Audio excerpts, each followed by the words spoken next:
SDM कविता मिश्रा अपनी साधारण सलवार कुर्ता में स्कूटी पर सवार अपनी बहन की शादी में जा रही थी।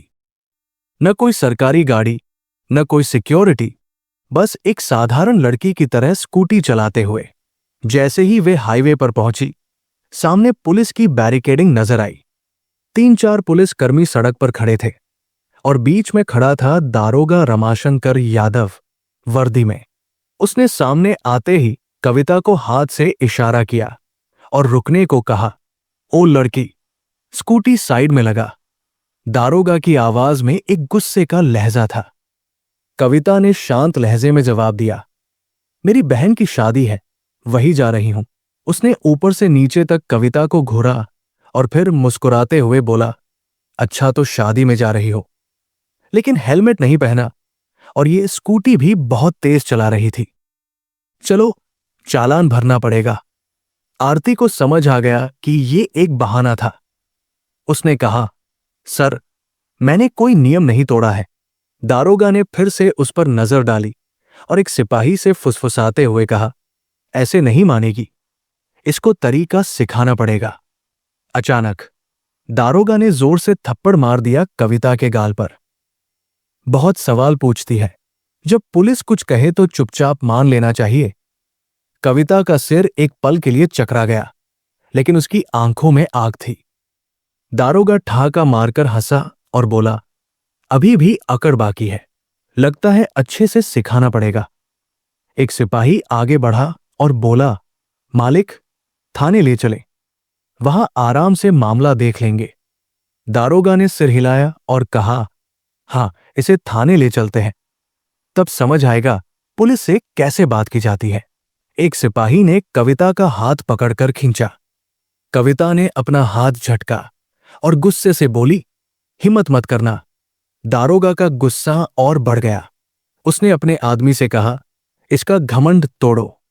एक सिपाही ने आगे बढ़कर कविता के बाल खींचे और जबरदस्ती घसीटने की कोशिश की।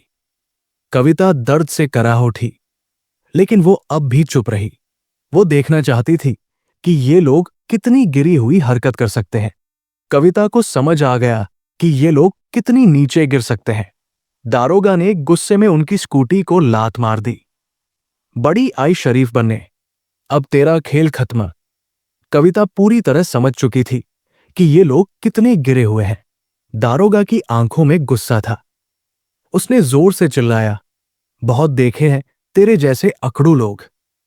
पुलिस से भिड़ेगी, अभी औकात दिखाता हूं। कविता अब भी चुप थी। उसने अपनी पहचान बताने का कोई इरादा नहीं किया। वो देखना चाहती थी कि प्रशासन कितना नीचे गिर चुका है, कितना अत्याचार कर सकते हैं ये लोग। थाने में पहुंचते ही दारोगा ने जोर से चिल्लाया, चाय पानी लाओ, एक स्पेशल केस आया है। कविता अब भी शांत थी और उसने सब देखा, समझा और महसूस किया कि यह सिस्टम कितना गंदा हो चुका था। दारोगा ने एक फर्जी रिपोर्ट तैयार करवाई। इस पर चोरी और ब्लैकमेलिंग का केस डाल दो, उसने कहा। सिपाही डरते हुए बोला, सर, बिना सबूत के। लेकिन दारोगा ने हंसी में कहा, यहां थाने में सबूत बनाए जाते हैं। कविता सुन रही थी, लेकिन अब वो चुप थी। दारोगा ने फिर से पूछा, नाम क्या है? कविता चुप रही। दारोगा ने गुस्से में मेज पर जोर से हाथ मारा। नाम बता, समझ नहीं आता क्या? कविता ने झूठा नाम बताया। दारोगा हंसा, बहुत समझदार है तू, लेकिन ज्यादा चालाकी मत कर। कविता को जबरदस्ती लॉकअप में डाल दिया गया, एक गंदे और बदबूदार कमरे में। वहां पहले से 2 महिलाएं बैठी थी। क्या किया तूने? एक ने पूछा। कविता हल्की मुस्कान के साथ बैठी रही, क्योंकि अब वो देख रही थी कि प्रशासन कितना गंदा हो चुका है। एक सिपाही बाहर से घबराया हुआ आया।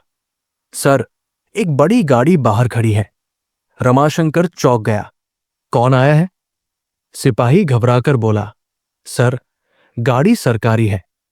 जैसे ही उसने गाड़ी के अंदर झांका, उसकी आंखें फटी रह गई।